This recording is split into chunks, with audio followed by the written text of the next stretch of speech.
¿Qué tal? ¿Cómo están? Buenas tardes, bienvenidas, bienvenidos por si se suma a esta hora a nuestra sintonía. Seguimos revisando las noticias acá en el canal 24 Horas. Hay varias informaciones en curso. Ya le transmitíamos en directo todo lo que fue la elección de la presidencia de la Cámara de Diputados. Por primera vez, una diputada del Partido Comunista asume la testera. Es un tema del cual se ha hablado durante la jornada, pero también lo que está pasando en materia de relaciones internacionales, porque el gobierno ha descartado romper relaciones diplomáticas con Venezuela. Usted recordará todo esto a raíz del caso del asesinado teniente Ronald Ojeda, funcionario del ejército, disidente en nuestro país de Venezuela, cuyo cuerpo apareció en Maipú. Bueno, queremos profundizar en este tema. Estamos junto a Ignacio Walker, ex ministro de Relaciones Exteriores, académico actualmente, mirando la política con alguna distancia y analizándola con los alumnos, me decía recién. Primero que nada, Ignacio, buenas tardes y bienvenido. Muy buenas tardes, Iván. Partamos por lo de Venezuela, si le parece, porque es muy interesante lo que está pasando, de analizar a propósito de las perspectivas que hay. En diplomacia, lo hemos comentado varias veces acá, naturalmente hay distintas maneras de ir escalando un conflicto y después desescalando en la medida de lo posible, desde la notificación de una carta de protesta, el llamado a consulta al embajador, y estamos ahí. ¿Cómo ve usted la evolución del conflicto entre Chile y Venezuela? Bueno, aquí hay dos hechos importantes, ¿no es cierto?, que son los que nos tienen donde estamos. Uno, la declaración del canciller venezolano, ¿no?, de que el Tren de Aragua sería una ficción, ¿no? Lo que de paso, Iván, es una bofetada a Colombia, a Ecuador, a Perú, a Chile, para qué decir el espíritu bolivariano donde queda. Entonces, esa fue la primera señal de alerta, ¿no?, por lo menos alerta amarilla. Y lo segundo, por supuesto, mucho más de fondo, es la decisión del fiscal, ¿no?, que investiga el crimen del teniente Ojeda, de que lo que queda por investigar, la hipótesis sobre la cual va a trabajar, es el móvil político desde Venezuela. Y eso ya son palabras mayores, ¿no? Y de ahí viene la consulta al embajador Jaime Gazmuri, que es un político de gran trayectoria, y por lo tanto no es fácil para Chile ver cómo encauzar esta relación en ese doble contexto frente a estos dos hechos tan importantes. Ignacio, usted resaltaba lo que ha señalado el fiscal a cargo del caso Ojeda, que las otras tesis se han ido cayendo. Naturalmente tiene que probarla todavía judicialmente, pero si se llega a arribar a esa conclusión, estaríamos hablando, me parece un hecho bien inédito en la historia reciente de nuestro país, de una acción política, criminal, dentro de nuestras fronteras, organizada por un país extranjero.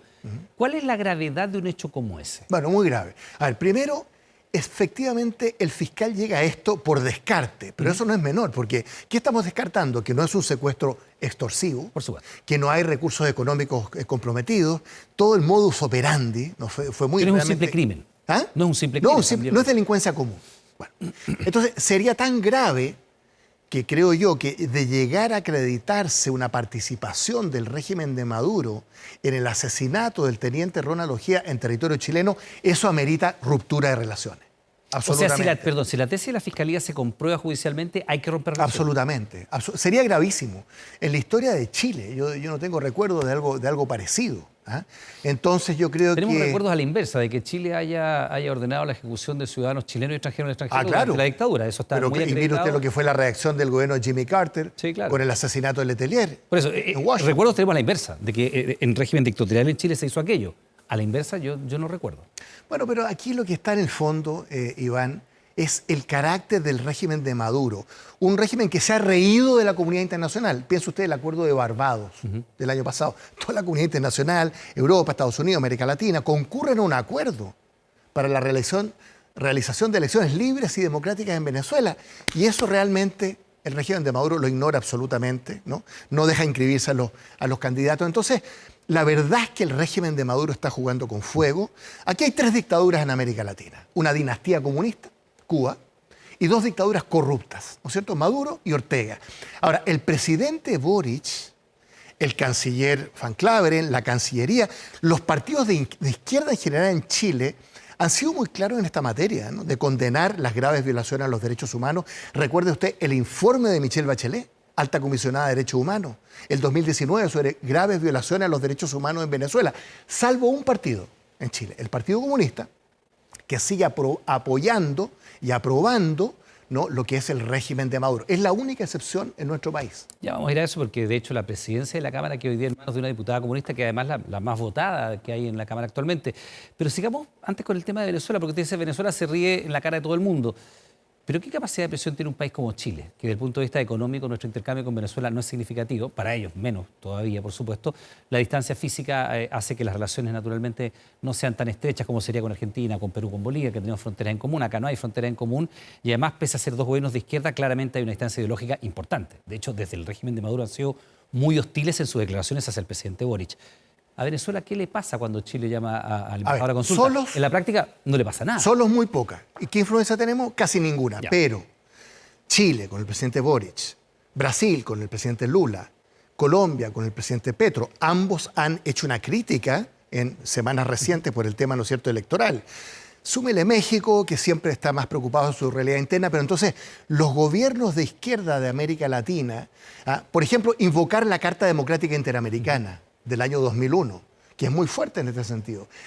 Gatillar, ¿no es cierto?, las instancias en la OEA, bueno, Naciones Unidas en sentido más global, los acuerdos regionales, subregionales, ¿no es cierto? Yo creo que hay formas en que Chile pueda, con otras fuerzas políticas y gobiernos de América Latina, ir creando una presión sobre Venezuela.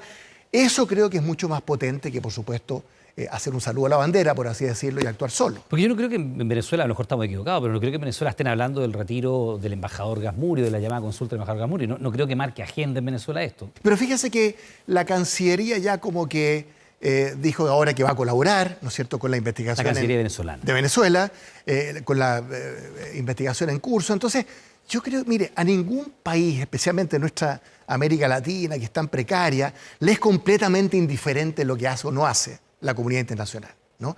De hecho, en Chile ha habido voces que niegan el carácter de gobierno de izquierda de Maduro y de Ortega en Nicaragua. La senadora Isabel Allende ha dicho, por ejemplo, mire, esos no son gobiernos de izquierda. El presidente Boric ha tenido una sola línea en materia de derechos humanos en la región. Entonces, estamos en una situación muy, muy compleja.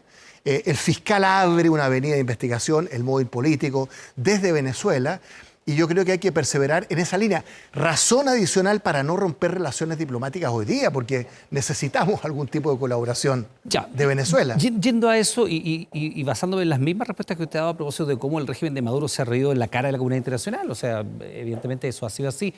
¿No hay algo de ingenuidad en pretender que si el móvil con el cual se asesinó al teniente Ojeda es político, se le pida al gobierno de Maduro una colaboración penal internacional, es decir, un régimen que teóricamente, esto hay que probarlo en los tribunales, teóricamente mandó a matar a un disidente en territorio extranjero con una suerte de agente que ha entrado al menos 3 veces, decía el fiscal, a nuestro país de manera legítima? Ese mismo gobierno va a buscar a esa persona en Venezuela y la va a poner a disposición de la justicia para que sea condenado por algo que potencialmente podría ligarlo incluso al régimen. ¿No hay algo de ingenuidad en todo eso? Hay algo de ingenuidad.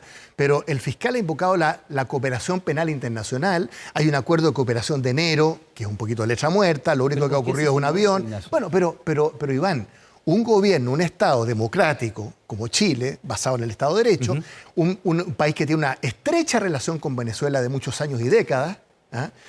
Yo tuve una relación con Alí Rodríguez, canciller del presidente Hugo Chávez, muy estrecha. Fuimos en visita oficial con el presidente Lagos el 2005. Se nos permitió reunirnos formalmente con todos los partidos de oposición. O sea, las cosas han cambiado también en Venezuela de una manera dramática. ¿Hay ingenuidad? Yo creo que sí, ¿no?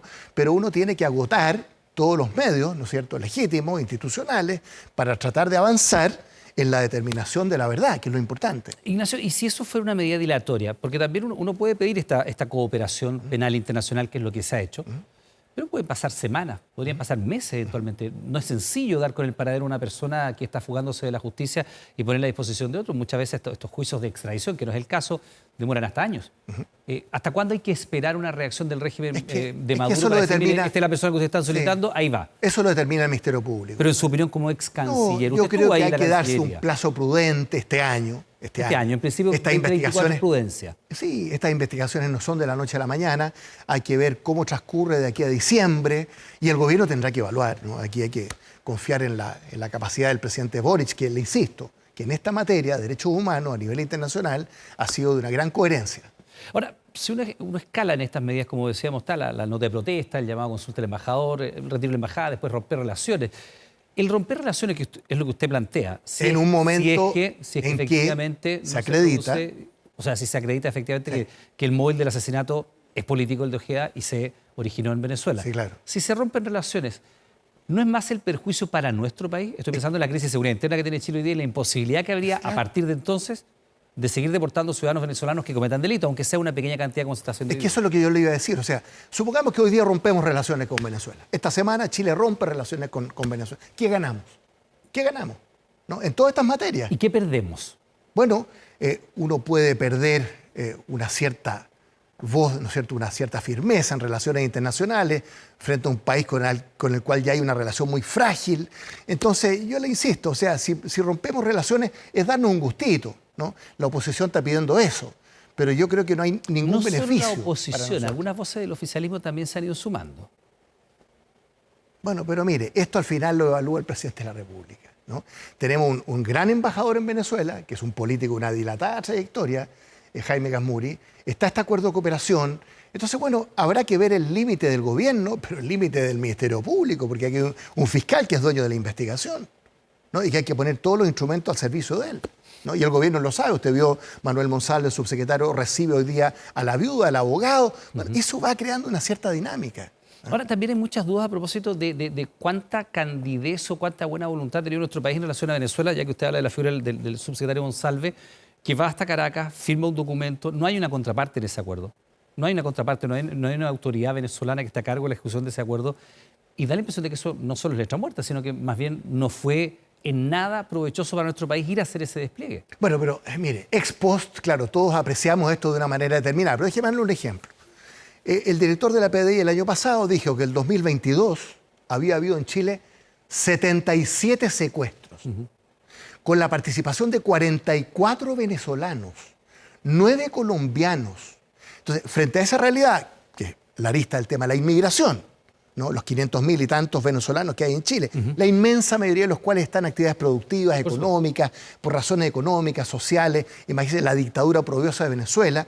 Entonces, evidentemente que cuando esa es la realidad, narcotráfico, crimen organizado, delincuencia común, con participación de venezolanos, de colombianos, los gobiernos tienen que tratar de diseñar un cierto mecanismo institucional que permita explorar la posibilidad, mire todo lo tentativo que estoy diciendo, ¿no?, de una mayor colaboración. Es letra muerta. Hasta el día de hoy es letra muerta. Salvo un avión comercial que tuvo mucha publicidad, muchos titulares de prensa, es letra muerta. Bueno, el gobierno tendrá que ir apreciando cómo evoluciona esta situación, mucha coordinación con el Ministerio Público y esperar que el fiscal pueda avanzar en su propia investigación. Ignacio, en su condición de ex canciller, le quiero pedir que le demos una mirada a lo que fue el conflicto que generó toda la alarma en el mundo del fin de semana. Los ataques desde Irán dice no es ataque, sino que es contraataque, vamos con eso de inmediato, hacia Israel. ¿Cuál es el alcance de que se involucre un país como Irán en este conflicto del Medio Oriente? Bueno, es muy grave porque el conflicto del Medio Oriente, que siempre ha sido un polvorín en potencia, tiene primero un trasfondo religioso, usted sabe, chiitas, ¿no es cierto?, y sunitas. Los chiitas son Irán, los sunitas son Arabia Saudita y todas sus ramificaciones. Pero en segundo lugar, una dimensión geopolítica. O sea, Irán, por muy chiita que sea, apoya a Hamás, que es sunita. O sea, la cosa geopolítica, ¿no es cierto?, va primando. Y en tercer lugar está el conflicto histórico entre Israel y Palestina. Ahora, ¿qué vino primero, no es cierto?, el huevo o la gallina? ¿Esto es defensivo respecto de quién? Hubo un ataque de Israel a Damasco, en Siria, que costó la vida a 8 personas, 2 generales. Eso fue una realidad, ¿no? Bueno, ¿este es un ataque de Irán o es un contraataque de Irán? No, este es un ataque de Irán porque usted ve la dimensión. Cuando uno lanza un ataque de 320 misiles balísticos, 30 misiles de crucero, drones, ¿no es cierto?, contra Israel, y provoca, claro, una reacción bien impresionante. El Iron Dome, ¿no es cierto?, este domo de hierro que tiene Israel, cuya tecnología es verdaderamente impresionante, con la colaboración de Estados Unidos, de Jordania, ¿no es cierto? Bueno, Jordania decretó cielos libres, ¿no es cierto?, para la aviación de Israel.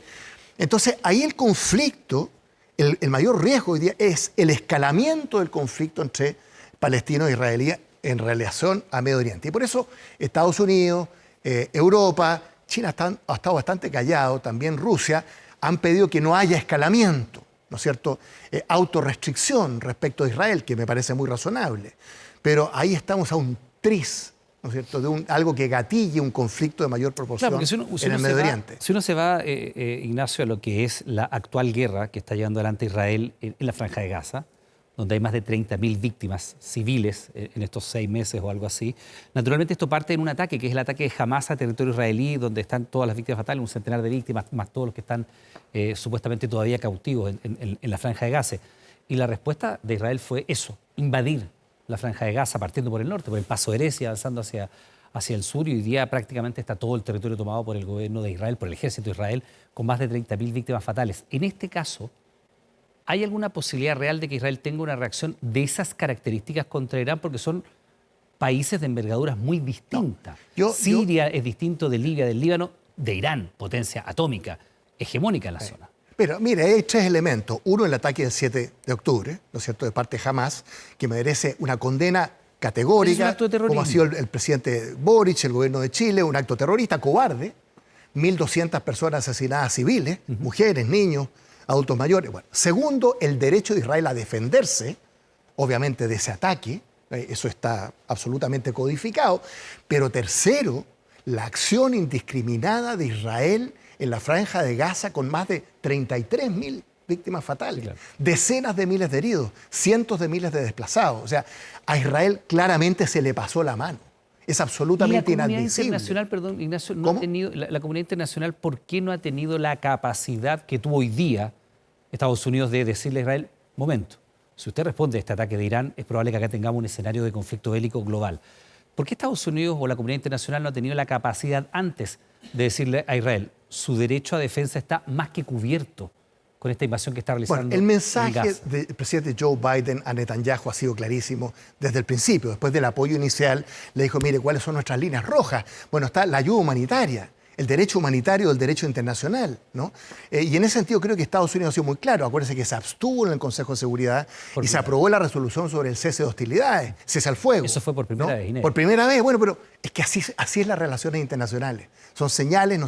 Todos sabemos que Netanyahu, que una realidad de debilidad interna en su gobierno y en Israel tremenda, ¿no? El ministro de Defensa ha sido una voz moderada en todo esto. Entonces, imagínate la cantidad de actores involucrados. Yo tengo mucha confianza, Iván, que el mundo árabe, los países árabes que han estado trabajando sigilosamente, ¿no es cierto?, con Arabia Saudita, pero también con Egipto, con Jordania, van a ir creando las condiciones con los sectores más moderados de Israel para avanzar en el tema de fondo, que es la solución de los 2 estados, que no es una panacea, que es un camino lleno de ripios, pero mire, yo llevo 35, 40 años siguiendo este conflicto. Yo creo que no hay razonablemente una solución que no pase por los 2 estados, que es las resoluciones de Naciones Unidas desde el 47. Sí, y que nuestro, desde el 47. Que nuestro país apoya más la creación del Estado palestino desde el gobierno del presidente Sebastián Piñera, hay que decirlo. Sí, pues. En ese sentido, el embajador de Chile en Israel está en nuestro país. Hay muchos ciudadanos chilenos que están en Israel y ve como, con mucha preocupación cómo efectivamente esto puede escalar y naturalmente la presencia de un embajador chileno en ese territorio es relevante. ¿Debiera revertirse esa situación?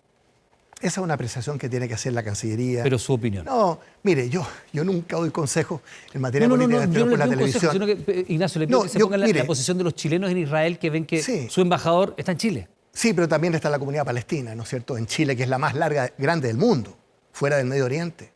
Entonces, la comunidad judía, la comunidad palestina en Chile, que siempre históricamente han tenido una relación, ¿no?, de mucha cercanía, todo esto está tensionado. Esto no es solo política exterior, es también política interna. Pero yo creo que, bueno, Chile es casi un no actor en las relaciones internacionales en esta materia, pero yo tengo la impresión. Acuérdense que antes del ataque del 7 de octubre estaba a punto de suscribirse un acuerdo entre Estados Unidos, Arabia Saudita, el archirrival de Irán, con países árabes para establecer la normalidad total de relaciones diplomáticas con Israel, y ahí tiene lugar este ataque, ¿no? De hecho, una entrevista en Qatar de un alto dirigente de Hamás en la semana siguiente, al 7 de octubre, donde dijo, mire, nosotros estábamos siendo olvidados por el mundo. Nuestra causa estaba siendo olvidada por los países árabes, ¿no? Y por eso, en principio, deciden tomar esta acción, ¿no? Una acción brutal, el 7 de octubre. El mayor número de víctimas israelíes en 70 años de historia, desde la Segunda Guerra Mundial, en un solo día. Y una acción prolongada que se ha mantenido en la Franja de Gaza hasta el día de hoy, con más de 30.000 víctimas fatales. Ignacio Walker, exministro de Relaciones Exteriores, académico, le doy las gracias por estar junto a nosotros. Que tenga una buena jornada. Encantado. Gracias por estar acá. Gracias, Iván.